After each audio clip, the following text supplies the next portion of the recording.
Au Kenya, les femmes qui travailleraient normalement dans l'agriculture ont recours à des travaux exténuants pour pallier les années de sécheresse qui les empêchent de cultiver. Cette conséquence du changement climatique, qui plonge ces familles rurales dans la pauvreté et la faim, a amené certaines d'entre elles à travailler dans des carrières. Leur activité se résume à casser des pierres pour créer du ballast pour l'industrie du bâtiment, un travail harassant qui les aide à nourrir leurs enfants et à les scolariser. Mes enfants ont été renvoyés de l'école parce qu'ils n'avaient pas les moyens de payer les frais de scolarité. À l'époque, j'étais sans emploi parce que l'agriculture était devenue improductive en raison de l'insuffisance des précipitations. Mon mari est incapable de travailler en raison de son âge avancé.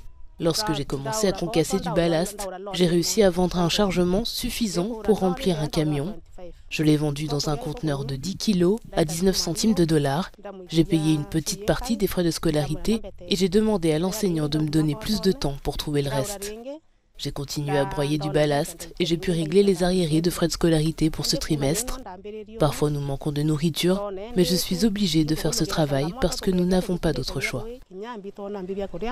La situation de Toho, originaire du village d'Entuli, n'est pas unique dans cette région. La rivière qui arrosait les fermes où elle et ses voisins travaillaient s'est asséchée après plusieurs périodes de sécheresse consécutives dans la Corne de l'Afrique.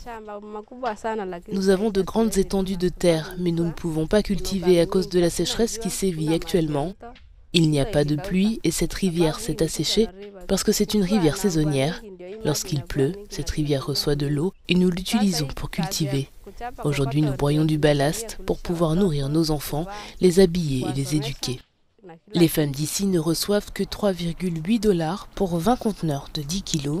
Ne disposant pas de marché immédiat pour le lest, elles doivent parfois attendre 2 ou 3 mois avant de ne réaliser des ventes. Les femmes des zones rurales sont touchées de manière disproportionnée par le changement climatique en raison de leurs rôles sociaux.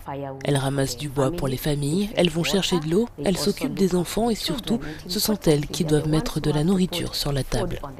Les conséquences catastrophiques de la sécheresse pluriannuelle dans la région devraient se poursuivre en 2023 et laisser les communautés dans un besoin urgent d'assistance.